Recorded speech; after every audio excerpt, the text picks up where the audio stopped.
Bonjour, je m'appelle Don Pierre Doat, je suis le prêtre recteur du sanctuaire du Mont-Saint-Michel. Il y a beaucoup de gens qui viennent ici, du monde entier, et qui ont l'occasion de découvrir d'autres lieux dans la région. L'ambition du travail qu'on a fait avec l'Invisible, avec ce numéro spécial Mont-Saint-Michel, c'est de donner accès aux personnes qui viennent ici à la richesse de ce que propose l'Église au Mont-Saint-Michel, mais aussi en dehors du Mont-Saint-Michel.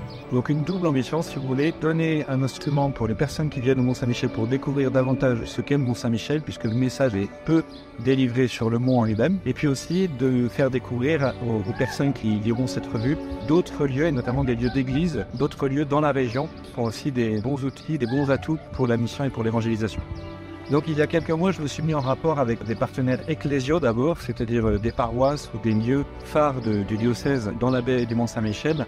Donc avec ces partenaires ecclésiaux, on a essayé de créer une dynamique commune pour que du Mont-Saint-Michel, des visiteurs, des touristes puissent découvrir d'autres propositions que font l'Église, que font ses partenaires tout au long de l'été. À ces partenaires ecclésiaux se sont rajoutés petit à petit des partenaires civils qui ont voulu aussi prendre part à leur projet en proposant leurs activités. Il y a d'abord l'Office du tourisme du Mont-Saint-Michel normandique, le musée du scriptorial d'Avranches, et puis enfin l'établissement public du Mont-Saint-Michel doit aussi entrer dans ce projet pour proposer ses propres activités.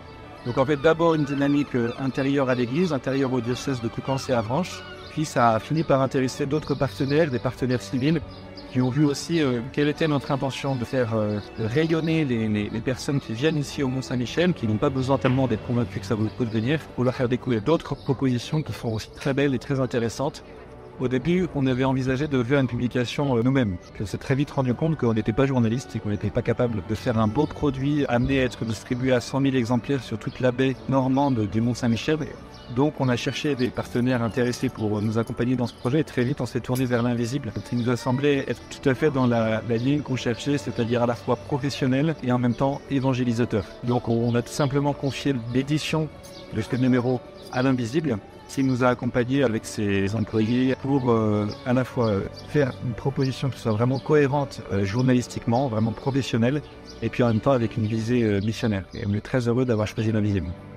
Bon, un moment qui a été particulièrement marquant dans la collaboration avec l'Invisible, c'est lorsque une équipe de l'Invisible est venue ici pendant plusieurs jours pour visiter les lieux, s'imprégner un petit peu de l'ambiance aussi, et puis rencontrer les différents partenaires à droite et à gauche. Et je dois dire que pour moi, ça a été un peu la confirmation que ça allait marcher, parce qu'ils sont vraiment un désir de collaboration très profond, et puis un essence de professionnel de qu'est-ce que c'est qu'un journal, qu'est-ce qu'on veut faire, qu'est-ce qu'on veut dire. C'était pour moi un vrai réconfort. Alors ici au Mont-Saint-Michel, les gens ils marchent beaucoup pour venir.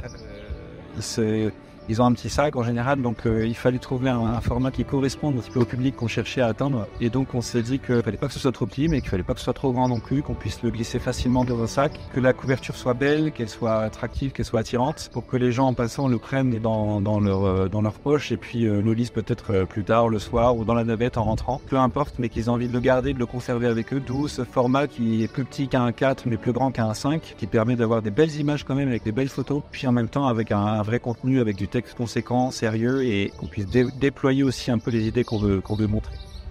Je suis convaincu qu'on ne convainc pas les gens par un journal, et on ne les convertit pas juste par un journal. Par contre, un journal peut être un moyen pour les gens de se poser des questions, d'aller plus loin, de chercher des réponses. Mon souhait, c'est que d'une part, ce journal puisse attirer les gens vers les lieux marquants de notre diocèse, qui sont des beaux lieux, qui ont plein de choses à montrer. Mon deuxième rêve pour ce journal, c'est qu'il puisse porter du fruit dans les cœurs, et que ça soit comme une étincelle qui puisse allumer un feu plus important. On est très heureux de voir que c'est possible, grâce à un journal, d'intéresser les gens à des lieux, mais aussi d'intéresser les gens à Jésus.